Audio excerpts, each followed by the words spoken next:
104,5 Respon FM. Assalamualaikum warahmatullahi wabarakatuh. Happy next day ya. Ya, selamat siang Sobat Respon ya. Alhamdulillah kita jumpa di edisi siang kita hari ini, yaitu 29 Juni 2021 ya. Kan lagi liburan nih. Iya. Nah, ngapain ibu ke sekolah hari ini? Kangen siaran. Iya. Malahan tadi suami membelikan karaoke ya. Iya. Katanya untuk liburan. Iya. Dia nggak tahu kali ya, libur pun Bu LJ tetap ke sekolah gitu ya. Iya. Karena tadi habis goro membersihkan bunga, teringat mau siaran nggak sebentar gitu ya. Iya, iya. Karena cinta sekolah ya. Kemudian selamat kepada sekolah kita yang baru, Bu Baby Suwarni. Semoga kita bisa satu pola pikir gitu ya, Kak Sandra. Iya. Pola pikir positif ya untuk kemajuan SMP 4 Padangpanjang ini. Iya. Ya. Dan juga selamat kepada Bu N Wistuti bertugas tempat baru SMP 2 Padangpanjang. Semoga kita tetap saling berkolaborasi untuk kemajuan pendidikan di Kota Padangpanjang. Iya. Nah, hal apa saja nih Bu yang harus dipersiapkan masing-masing sekolah ya Bu ya? Iya, Kita persiapan ya. ya. Begini sahabat Resfor SMP seluruh Kota Padangpanjang, khususnya guru bahasa, bisa bahasa Inggris, bisa bahasa Indonesia, dan guru-guru yang lain yang mempunyai minat untuk mengajak siswa kita membaca. Jadi bukan guru bahasa Indonesia saja, karena literasi itu siapa lagi kalau bukan guru yang menggiatkan membaca siswa-siswanya. Nah, nanti akan di awal semester ini kita akan berembuk siapa yang bersedia menjadi panitia. Kemudian kita tetapkan 10 buah novel yang layak dibaca, yang tidak ada unsur sara. Kemudian novel itu agak banyak diminati oleh siswa untuk yang sering dibaca. Seperti novel Rumah di Tengah Sawah karya Muhammad Subhan itu ternyata banyak sekali diminati oleh para pelajar karena masing-masing perpustakaan ternyata sudah membeli dan menyediakannya di perpustakaan sekolah masing-masing. Dan bahkan kabarnya kemarin saya lihat status Kak Subhan ini sudah tersedia di toko online kok. Iya, memang ya bisa didapatkan. Ya memang ceritanya bagus. Iya. Bu LG nangis ya. Lebih bagus ya cerita Rumah Tengah Sawah apa adanya, kisah masa kecil beliau, tetapi bisa dikemas dengan bahasa yang bagus sehingga kita terenyuh dan tersentuh membacanya. Mungkin Rumah Tengah Sawah tenggelamnya kapal Van der Ritz itu juga banyak peminat ya. Ateis juga bagus ceritanya. Ateis, ada lagi yang belenggu.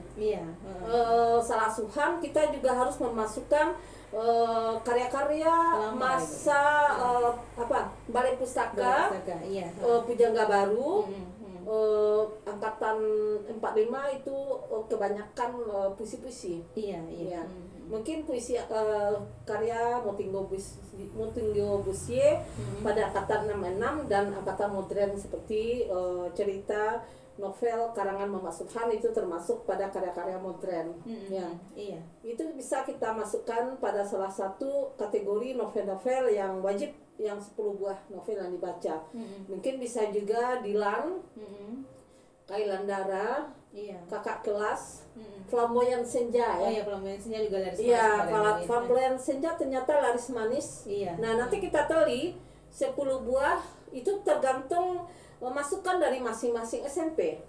Misalnya SMP 5 maunya begini, SMP 4 begini, SMP 1 begini, SMP 6 gini. Nah, kemudian kita cari yang mana yang paling dominan, itu yang kita kategorikan 10 buah ketetapan. Jadi siswa boleh memilih dari 10 buah novel tersebut satu saja yang dia bersedia wajib untuk mempresentasikannya. Nah, Cassandra, kalau novel saya sama dengan anak siswa ini gimana Bu? Misalnya si A ini juga si B, itu kan nanti tergantung bagaimana dia mempresentasikan, kemudian bagaimana juri nanti menilik, kemudian menjebak si pembaca gitu.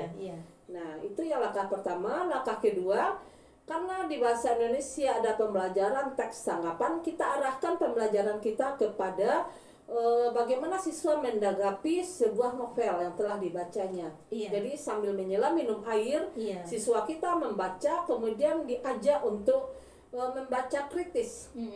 Jadi bukan sekadar membaca saja, tetapi dia mempunyai kemampuan membaca kritis, dia memberikan tanggapan terhadap novel yang telah dibacanya. Iya. Misalnya yang pertama, identitas buku, isi buku, keunggulan buku. Keunggulan buku misalnya cerita Rumah Tengah Sawah, si pengarang bisa memaparkan alur sebuah cerita sehingga menantang si pembaca untuk segera untuk menamatkan. Kemudian bahasanya ringan. Iya. Atau juga bisa karangan Bapak Anoto Koto seperti Tiga Jagoan Kampung, itu kan bahasanya ringan. Iya, iya. Tidak Mudah muluk-muluk, dimengerti. mudah dimengerti. Mudah-mudahan itu juga masuk kategori nanti ya. Iya, iya. Kemudian itu termasuk keunggulan, misalnya cover cerita, cover novel menantang, Iya. itu yang cover. Kemudian kelemahan buku bisa saja Iya. kelemahannya bahasanya agak berbelit, kurang bisa dipahami oleh pelajar SMP, Iya. atau ceritanya cerita yang sudah tua, atau ceritanya cerita lama seperti Salah Asuhan tetapi menarik untuk dibaca, itu termasuk Iya. keunggulan. Yang terakhir, yang kelima adalah ajakan. Ajakan untuk segera membaca dan membeli buku tersebut karena buku tersebut layak dibaca Iya. oleh Semua kalangan, iya. ya. Juga nanti saya masukkan buku apa? Iya. Kumpulan Fabel karangan SMP 5. Heeh. Itu banyak sekali kumpulan-kumpulan fabel yang menyangkut dengan pembelajaran. Itu juga bisa kita masukkan kepada buku-buku 10 dominan novel-novel yang akan dilombakan. Nah, sahabat Raspor atau guru-guru SMP Sepadang Panjang, habis ini, nah, di semester ini kita akan mengadakan lomba per sekolah dulu. Iya. Jadi diminta masing-masing guru, khususnya guru bahasa, untuk bisa mengajak siswanya untuk membaca dan mempresentasikan novel yang telah dibacanya. Apa saja yang dipresentasikan seperti yang tadi, Iya. identitas, isi, kelemahan, kelebihan, dan ajakan.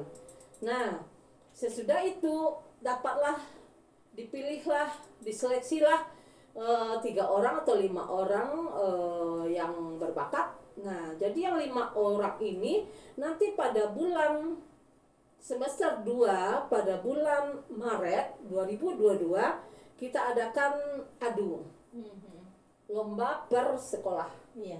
Diadakan di Respor 104,5 Iya, di radio FM. kita ya, Bu. Ya, Iya. podcast kita juga bisa nanti. Iya. Kita adu pendapat dengan podcast nanti ya. Iya, iya. Karena SMP4 juga sudah punya podcast yang telah diresmikan oleh Pak Ali. Kepala Dinas Bapak Muhammad Ali M. Taprani gitu. Iya. Nah, itu rencananya Ibu LG sebagai penggiat literasi Kota Padang Panjang dan literasi sekolah dulu SMP 4, dulu SMP 5, sekarang SMP 4 gitu. Nah, siapa yang sekolah-sekolah yang tidak mau terlibat dalam lomba ini, tidak mau bergabung, berarti akan menambangkan bahwa literasinya belum hidup gitu ya. Berarti belum siap berarti. Belum Bu? siap Iya. ya. Kalau seandainya 3 yang dibutuhkan diutus Iya. SMP 4, kalau tidak mampu 3 mungkin 1 saja. Iya. 1 orang saja. Cukup satu, Yang ya, Bu? penting cukup 1, yang penting Iya. masing-masing sekolah mengutus gitu. Iya. Untuk literasi kota. Itu rencananya. Oke. Ya, mudah-mudahan terlaksana ya, Bu ya. Iya, Iya. iya. Itu yang rencananya. Hmm. Nanti dikirim videonya ini ke MKMP Kota Padang Panjang Bahasa Indonesia. Mudah-mudahan tertarik. Nampaknya yang mulai tertarik itu SMP 1, SMP 5 kemarin Bu SMP 5 Mita ya. Bu Ermita, kemudian SMP 4 baru 3. Iya. Bagaimana dengan SMP 3, 3, P6? Rasanya SMP 6 tuh bisa tuh. Iya, heeh. SMP 2 mungkin bisa tuh. Iya. Ada Dini ya. Iya. SMP 2 mungkin ada Dini yang juga giat dalam literasi, tetapi tolong untuk difokuskan pada kegiatan membaca siswa. SMP Tiga. SMP 3 itu Bu Ide. Mm-mm. Bu Ide Warni juga berbakat itu ya. SMP 6 Ibu P6 Bu Deni, Bu Deni ya, Bu, ketua ya? MGMP. Pasti bisa ya. Iya. Dan juga diminta kepada sekolah swasta Mm-mm. seperti Ikmah mungkin juga bisa, Iya. karena kepala sekolahnya guru bahasa juga. Iya. Terus SMP Muhammadiyah, SMP Jihad, si Hana juga berbakat, Iya. dan SMP Diniyah, SMP Diniyah ya. Iya. Iya, SMP Diniyah. SMP Diniyah. SMP Ya, kemarin Al-Quran, ada Hijrah ya. Al-Hijrah ya. Iya. SMP sampai Mekah juga ada ya, Bu ya? Ada ya SMP juga sampai berbakat Mekah. ya. Iya. Iya. Nanti kita adu di SMP 4 ini karena kita penelitiannya sekretariatnya di SMP 4 pada panjang. Iya. Gitu. Itu ya Sandra. Iya. Mudah-mudahan. Dari kami berdua, wassalamualaikum warahmatullahi wabarakatuh.